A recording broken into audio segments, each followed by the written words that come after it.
हिंदू परिवार में पैदा हुए, नाम था दलित पासवान, आप बौद्ध क्यों बन गए? हर महिला को इस धर्म को छोड़कर जाना चाहिए। दूसरे वर्ण के स्त्री के साथ काम वासना आनंद के लिए संभोग करो, ये शास्त्र में लिखा हुआ है। कौन ऐसा करेगा जी? मनुस्मृति में, मनुस्मृति में है, अत्रि स्मृति में, याज्ञवल्क्य स्मृति में है, आपस्तम्भ धर्मसूत्र में है, एक दो किताब में है। इतना तकलीफ है कि आपको अगर कोई कहे कि आप हिंदू थे तो सारे घाव हरे हो जाते हैं। 22 प्रतिज्ञा में हम बोले हैं कि हम नहीं मानेंगे। इस भाषा को आप समझिए, हम ये उसमें नहीं है कि हम नहीं मानने देंगे। यह बात कोई नहीं 22 प्रतिज्ञा करता है, या ये नहीं कहता कि हमको नहीं मानना चाहिए। बाबा साहब के 22 प्रतिज्ञा में चाहिए भी नहीं है और देंगे भी नहीं है। मैं नहीं मानता हूँ तो इसमें आपत्ति क्या बात है भाई? हम तो बहुत चीज़ें नहीं मानते हैं। इस्लाम वाले हिंदू को नहीं मानते, हिंदू वाले इस्लाम को नहीं मानते हैं, दोनों मिलकर ईसाई को नहीं मानते हैं। अब बताइए कि जो सरकार 22 प्रतिज्ञा सहित बाबा साहब अम्बेडकर के साहित्य को पब्लिश करती है, उसको पढ़ना गलती कैसे हो जाएगा? जिसको केंद्र सरकार और महाराष्ट्र सरकार मिलकर छपाई थी, उसका नाम है writings and speeches of Baba Saheb Ambedkar, volume 17 का उपखंड 3, पेज है 565। जो हिंदू से बौद्ध बना है, उस संस्कार में उसका राम कृष्ण देवी दुर्गा समाया हुआ है, तो उस संस्कार को छोड़ने के लिए 22 प्रतिज्ञा पढ़ाया जाता, पढ़ना है। मैं इसका पूर्ण समर्थन करता हूँ। ब्राह्मणों ने हमको सिखाया गलत चाल, खर्चा करो मरने पर कहीं खाना खाया जाता है। बिना हिंदू धर्म को छोड़े भारत का कल्याण होने वाला नहीं है। आपका कल्याण तो दूर का चीज़ है। मैंने जानबूझकर अपनी छोटी बच्ची का शादी, हमारे परिवार जो पहले के थे अब बुद्धिस्ट, उनमें किया। तो दूसरी शादी हमारे पोते ने कुशवाहा परिवार में शादी कर लिया।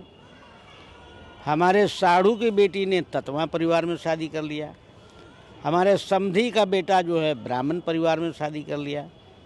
दूसरा हमारे साढ़ू का बेटा है जो सो यादव परिवार में शादी कर लिया, तो ताता बना हुआ है। हमारे बेटे की जो साली है उसने कुर्मी परिवार लखनऊ में शादी कर लिया। तो इस तरह से 10 पर हमारा जो साले का बेटा है अभी 2 साल पहले, वो सोनार परिवार में शादी कर लिया। हमारे साथ बुद्ध शरण हंस साहब हैं, बौद्ध धर्म से ताल्लुक़ रखते हैं और दलित समाज में पैदा लिए। इनका नाम पहले था दलित पासवान, अब बाद में बौद्ध बन गए और नाम इनका हो गया बुद्ध शरण हंस। ये पूर्व IAS हैं। तो सर, आप बौद्ध धर्म क्यों स्वीकार किए और नौकरी से पहले किए, IAS बनने से पहले कि बाद में किए? और बौद्ध धर्म में जो 22 प्रतिज्ञा पढ़ा जाता है उसको लेकर इतना विवाद क्यों? इससे हिंदू धर्म का अपमान कैसे हुआ देवी देवताओं का? देखिए, शुरू में तो बहुत सी बातों की जानकारी लोगों को नहीं होती है। मुझे भी प्रारंभ में बौद्ध धर्म की जानकारी नहीं थी, बाबा साहब के बारे में भी जानकारी नहीं थी। लेकिन जब मैं बाबा साहब के बारे में जानकारी हुई, उनका साहित्य को पढ़ा, तो सर्विस में रहते हुए 1976 में मैं सपरिवार बोध गया आकर, राजपाल भिक्षु बहुत अच्छे बनते थे जो अंतर्राष्ट्रीय साधना केंद्र बोध गया हम चलाते हैं, मैं उनसे दीक्षित हुआ। सब परिवार 2 दिन तक बोध गया में रहा। तो मैं पूरे होश हवास से, शौक से सरकार को कह के मैं बौद्ध बना हूँ। और नौकरी में जाने के बाद? नौकरी में रहने के बाद मैं बौद्ध बना हूँ। और इसको बजाबते मेरे स्वीकृत छुट्टी हो, इसीलिए मैं बौद्ध धर्म स्वीकार करने जा रहा हूँ। इसके लिए हमको 1 सप्ताह की छुट्टी दीजिए। तो उस समय मैं गजटेड नहीं हुआ था, मैं AG बिहार में ऑडिटर के पद पर था। अच्छा, उसको दूसरी नौकरी थी? हाँ, दूसरी नौकरी थी। तो मैं वहाँ से आके बौद्ध बना और उसके बाद तुरंत मेरा कमीशन में कंप्लीट हुआ, तो मैंने सब डिप्टी कलेक्टर में बहाली भी हुई। तो ऐसा है कि बौद्ध बनना और नहीं बनना तो संवैधानिक अधिकार है। कोई भी व्यक्ति जो भी चाहे किसी भी धर्म में जा सकता है, कोई रोकने वाला नहीं है, क्योंकि यह संवैधानिक और मानवीय प्रयास है। कोई आदमी का नाम क्या हुआ यह उसके पिता के बात पर, माता के विचार पर निर्भर करता है। कोई आदमी बौद्ध बनेगा कि इस्लाम बनेगा कि ईसाई बनेगा, वो उसके अपने व्यक्तिगत उसके अपने परिवार। दिक्कत इस बात की है कि 22 प्रतिज्ञा जो बाबा साहब की पढ़ी गई, उससे प्रॉब्लम है, उससे हिंदू देवी देवता का कथित तौर पर अपमान हुआ। यह तो बिल्कुल अज्ञानता है कि 22 प्रतिज्ञा पढ़ने से सरकार को या किसी संस्था को बाधा होती हो या सोचता हो कि हिंदू धर्म की देवी देवता का अपमान है। मैं एक बात की जानकारी देना चाहता हूँ कि बाबा साहब अम्बेडकर जो यह 22 प्रतिज्ञा बनाए हैं वह एक सरकारी किताब में पब्लिश्ड है, जिसको केंद्र सरकार और महाराष्ट्र सरकार मिलकर छपाई थी। उसका नाम है writings and speeches of Baba Saheb Ambedkar, volume 17 का उपखंड 3, पेज है 565। उसको पढ़ के देखिए, उसमें लिखा हुआ है 22 प्रतिज्ञा जो बाबा साहब ने बनाई है। फिर से बोलता हूँ, राइटिंग्स एंड स्पीचेज वॉल्यूम 17 का उपखंड 3 का पेज 565, उसमें लिखा हुआ है और उसका पब्लिशर महाराष्ट्र सरकार और केंद्र सरकार दोनों है। अब बताइए कि जो सरकार 22 प्रतिज्ञा सहित बाबा साहब अम्बेडकर के साहित्य को पब्लिश करती है, उसको पढ़ना गलती कैसे हो जाएगा? उसको पढ़ना असंवैधानिक कैसे होगा? तो इसको हो सकता है कि स्वाध्याय कीजिए, सेल्फ स्टडी। किसी मंच पर हजारों लोगों को पढ़वा रहे हैं, उसको हिंदू से बौद्ध बना रहे हैं। इस पर ना सिर्फ बीजेपी वाले सर आपत्ति दर्ज किए, कांग्रेस वाले भी विरोध कर रहे थे और टीवी मीडिया पूरा ऐसा विरोध कर रहे, लगता है कि उसके घर में कोई गुजर गए। ऐसा है, बहुत सी ऐसी बातें हैं जिसको हम आए दिन रोज कहते हैं, सब लोग कहते हैं। डॉक्टर कहता है चीनी मत खाओ, तो शुगर फैक्ट्री वाला हम पर केस करेगा कि आदमी चीनी नहीं खाएगा तो मेरा तो फैक्ट्री ही बंद हो जाएगा। ऐसा होगा? नहीं है। और रोज कहता है डॉक्टर चीनी मत खाओ, भात मत खाओ, तो किसान लाठी लेके मेरे पीछे पड़ेगा या आपके पीछे पड़ेगा। अरे भाई, ये खाना नहीं खाना तो रोज का चीज़ है, जो सूट करेगा करेगा। बहुत बढ़िया। तो अगर चीनी नहीं खाने से अगर शुगर वाले मालिक को, मिल को, दुकानदार को कष्ट नहीं है, शराब नहीं पीने से शराब के दुकान वाले को कष्ट नहीं है, तो 22 प्रतिज्ञा नहीं पढ़ेंगे तो किसको कष्ट होगा? क्यों कष्ट होगा? तो बिल्कुल गलत बात है। तो ये बिल्कुल गलत चीज़ है। 22 प्रतिज्ञा में हम बोले हैं कि हम नहीं मानेंगे। इस भाषा को आप समझिए, हम ये उसमें नहीं है कि हम नहीं मानने देंगे। यह बात कोई नहीं 22 प्रतिज्ञा करता है, या ये नहीं कहता कि हमको नहीं मानना चाहिए। बाबा साहब के 22 प्रतिज्ञा में चाहिए भी नहीं है और देंगे भी नहीं है। मैं नहीं मानता हूँ, तो इसमें आपत्ति क्या बात है भाई? हम तो बहुत चीज़ें नहीं मानते हैं। इस्लाम वाले हिंदू को नहीं मानते, हिंदू वाले इस्लाम को नहीं मानते हैं, दोनों मिलकर ईसाई को नहीं मानते हैं, तो इसमें विरोध की कहाँ बात है? ना मानना अलग बात है, लेकिन कह देना कि नहीं मानते हैं, नहीं मानते तो कह देंगे, तो इसको दूसरे को आपत्ति की क्या बात है? आपत्ति कहीं एक बिंदु का सवाल नहीं है। हाँ, ये कहे कि आपको नहीं मानना चाहिए। अच्छा सर, आप अच्छा खासा हिंदू परिवार में पैदा हुए, नाम था दलित पासवान, आप बौद्ध क्यों बन गए? देखो, इसको तो बहुत आसानी से समझा जा सकता है। कोई भी मकान पुराना होने पर नया बनता है। जगह कम होती है, आदमी जगह बदल देता है। जगह होता है तो उसी को बड़ा चौड़ा करके बनाता है। ये हमारे लिए हिंदू धर्म गिरता हुआ मकान है। जो भी अनुसूचित जाति, जनजाति, ओबीसी के लोग हैं तो उससे तो भागेगा तब बचेगा। अब कहिए कैसे?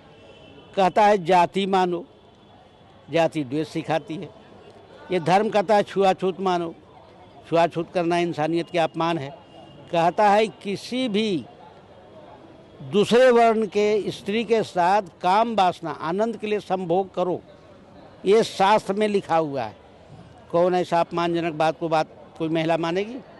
हर महिला को इस धर्म को छोड़कर जाना चाहिए, नहीं तो उसका कर देगा। कहेगा शास्त्र में लिखता है कि दूसरे वर्ग की महिला को साथ तुम संभोग करो, ये शास्त्र सम्मत है। कौन ऐसा करेगा जी? मनुस्मृति में, मनुस्मृति में है, अत्रि स्मृति में, जागबलक स्मृति में है, आपस्तम्भ धर्मसूत्र में है, 1-2 किताब में है।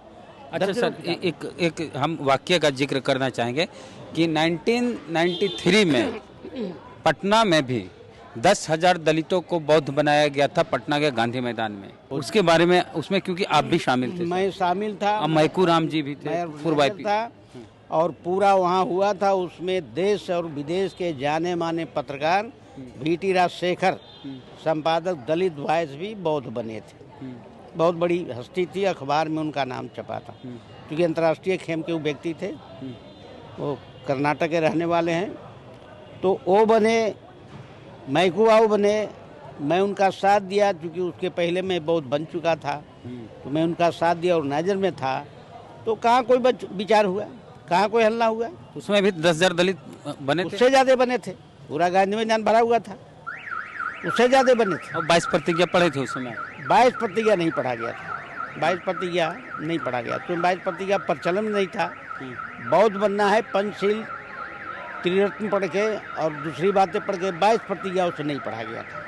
आप ये मतलब आपको तकलीफ हुई हिंदू धर्म में, अनुसूचित जाति में, इसलिए आप बौद्ध बने? नहीं, इतना तकलीफ है कि आपको अगर कोई कहे कि आप हिंदू थे तो सारे घाव हरे हो जाते हैं। हिंदू रहते मैं किसी स्वर्ण बैकवर्ड के घर के आंगन में आज तक नहीं गया हूँ, वो आने ही नहीं देता था कि भाई तुम फलना हो, हमारे घर से बाहर रहो। आदर से बोलता था, गाली से नहीं बोलता था। तो मैं नहीं जाता था, भाई इसको घर है, कहता है नहीं या तो नहीं आता था। तो कौन ऐसा धर्म में रहेगा जी, जहाँ दूसरे को मैत्री नहीं है, दूसरे को पहचान नहीं है, अपनापन नहीं है, क्यों रहेगा, कौन रहेगा। तो आज भी अगर कोई कॉन्शस आदमी है तो, और जो अनकॉन्शस है अगर उसको बताया जाएगा कि भाई देखो हिंदू धर्म में छुआछूत है, जाति भेद है, महिलाओं को तो कोई उसमें सम्मान ही नहीं है। राजेंद्र पाल गौतम जो दिल्ली के मंत्री अब जो इस्तीफा दिए, उस पर क्या कहेंगे सर कि अरविंद केजरीवाल इस्तीफा मांग लेते हैं 22 प्रतिज्ञा पढ़ने पर, और 22 प्रतिज्ञा पढ़ रहे थे बाबा साहब अम्बेडकर के परपौत्र राजरत्न अम्बेडकर, तो इस्तीफा मांग लेना और विरोध करना बीजेपी के द्वारा, जिसकी सरकार में रामदास अठावले मंत्री हैं जो कहते हैं कि 22 प्रतिज्ञा पर हमें गर्व है, और वही बीजेपी उदित राज को, जो पहले रामराज थे, बौद्ध बन के उदित राज हुए, नाम बदल दिए, और वो भी 22 प्रतिज्ञा पढ़ते हैं, उस पर गर्व करते हैं, उसको भाजपा वाला टिकट देके सांसद बनाते हैं। लेकिन राजेंद्र पाल गौतम के साथ ऐसा क्यों? अरविंद केजरीवाल मांग लेते हैं इस्तीफा, बीजेपी वाले, कांग्रेस वाले सब विरोध करते हैं। देखो ये तो राजनीति हो रही है, और राजनीति तो वोट की राजनीति होती है, सिद्धांत की राजनीति होती नहीं है। राजेंद्र पाल गौतम सुलझे हुए आदमी हैं, सदाचारी आदमी हैं, ईमानदार आदमी हैं, हम उनके पूरे समर्थन में हैं और बहुत धन्यवाद देते हैं कि उन्होंने ऐसा करके पूरे विश्व जगत को बतलाया कि बाबा साहब अभी बिल्कुल जीवित हैं, बौद्ध धर्म जीवित है, और 22 प्रतिज्ञा किसके लिए जरूरी है। 22 प्रतिज्ञा जो हिंदू से गया है, बौद्ध बना है, उसके लिए जरूरी है। अब तो बोले अब 1 करोड़ लोगों को हम बना देंगे, बनेगा। अब जो बेचारा ईसाई से बौद्ध बनेगा, तो ईसाई तो राम श्याम को पहले से नहीं जानता, उसको मानने की क्या जरूरत है। अगर कोई मुसलमान अगर बौद्ध बनेगा, उसको 22 प्रतिज्ञा पढ़ने की जरूरत नहीं है, वो तो पहले से राम श्याम कृष्ण को नहीं जानता है। तो जो हिंदू से बौद्ध बना है, उस संस्कार में उसका राम कृष्ण देवी दुर्गा समाया हुआ है, तो उस संस्कार को छोड़ने के लिए 22 प्रतिज्ञा पढ़ाया जाता, पढ़ना है। मैं इसका पूर्ण समर्थन करता हूँ, राजेंद्र पाल गौतम का सपोर्ट करता हूँ कि माई का लाल है जिसने 22 प्रतिज्ञा पढ़कर ये बौद्ध धर्म स्वीकार किया, और आजीवन वो आप काम करेंगे। और माफ़ी मांगना, ये नहीं समझे कि हमको माफ़ी मांगना चाहिए, और एकदम अड़े रहे, टिके रहे और बोल्डली रहे। माफ़ी मांगना तो बाबा साहब के मिशन का अपमान होगा, माफ़ी मांगना संविधान का अपमान होगा। संविधान में जब व्यक्ति को स्वतंत्रता दी गई है किसी भी फेद को, किसी भी विश्वास पर विश्वास करना, तो माफ़ी क्यों मांगेंगे। सर आपके जो बाल बच्चे हैं उनका परिचय दे दिया जाए सर, क्या करते हैं वो? जिसे हमारे बच्चे जो हैं सभी बौद्ध हैं, और बड़ी बेटी जो है सो वो अभी रांची में रहती है, नाम है मधुबाला। सेकेंड बेटी हमारी शैलबाला है, बुद्धिस्ट है दोनों थी, वो अभी CDPO है। तीसरी बेटी यहाँ डॉक्टर है, धम्मज्योति बाला, बुद्ध धर्म बोलते हैं ना, धम्मज्योति बाला। चौथी बेटी है संघ ज्योति बाला, बौद्ध के नाम पर आए। बड़ा बेटा है यशपाल, जो डॉक्टर है, बुद्धिस्ट है। छोटा बेटा है आनंददीप। तो इस तरह से हमारे सारे चारों बेटे बेटियां सभी पांचों सभी बुद्धिस्ट हैं। हम लोग बौद्ध धर्म से रहते हैं, शादी ब्याह बौद्ध धर्म से होता है, खुद शादी ब्याह करते हैं, लोगों को ट्रेनिंग देते हैं कि शादी ब्याह आपस में करो। और हमारे बौद्ध परिवार में अगर किसी की मृत्यु होती है तो शोक दिवस होता है पानी पीकर और फूल माला चढ़ाकर। उसमें कुछ खाने पीने की व्यवस्था नहीं होती है। ये ब्राह्मणों ने हमको सिखाया गलत चाल, खर्चा करो, मरने पर कहीं खाना खाया जाता है, ये तो दुख की बात है। तो मरने पर हम लोग घंटा 2 घंटा 4 घंटा उपवास करते हैं, खाना न खाते हैं न खिलाते हैं। चलिए, ये हमारा बौद्धों की प्रकृति है, जिससे कि हम मितव्ययता भी करते हैं, वैज्ञानिकता भी करते हैं, और जो संविधान का सहज उपाय करना चाहिए। मैं आपके माध्यम से संदेश देता हूँ कि आप लोग भी बाबा साहब के मिशन को पढ़िए, मिशन को समझिए, और शालीनता से बौद्ध धर्म को मानिए, और शालीनता से और समझदारी से हिंदू धर्म को छोड़िए। बिना हिंदू धर्म को छोड़े भारत का कल्याण होने वाला नहीं है। आपका कल्याण तो दूर का चीज़ है। रात दिन किसी देवी देवता के नाम पर बाजा बजता है, पढ़ने वाले परेशान, मरीज परेशान, शांति चाहने वाले परेशान। अरे त्यौहार है, कोई चीज़ तो शांति से तो करो, लेकिन यहाँ तो हल्लाबाद है, मंदिरों में घंटियाँ बजती है जोर जोर से। ये सब रुकना चाहिए समझदारी से, विरोध से मैं नहीं बोल रहा हूँ, समझदारी से बोल रहा हूँ। शांति बहुत बड़ी, विवेक से, स्वविवेक से ये करना चाहिए। वरना आप हॉस्पिटल के सामने आप पूजा करते हो, देवी दुर्गा बैठाते हो, जबकि नियम है कि स्कूल के सामने और अस्पताल के सामने कोई धार्मिक कर्मकांड आवाज़ नहीं होनी चाहिए। वो लॉ का उल्लंघन भी होता है। इनके बारे में एक थोड़ी छोटी जानकारी ये भी है कि ये अपने बच्चों का इंटरकास्ट मैरिज किए दलित समाज में।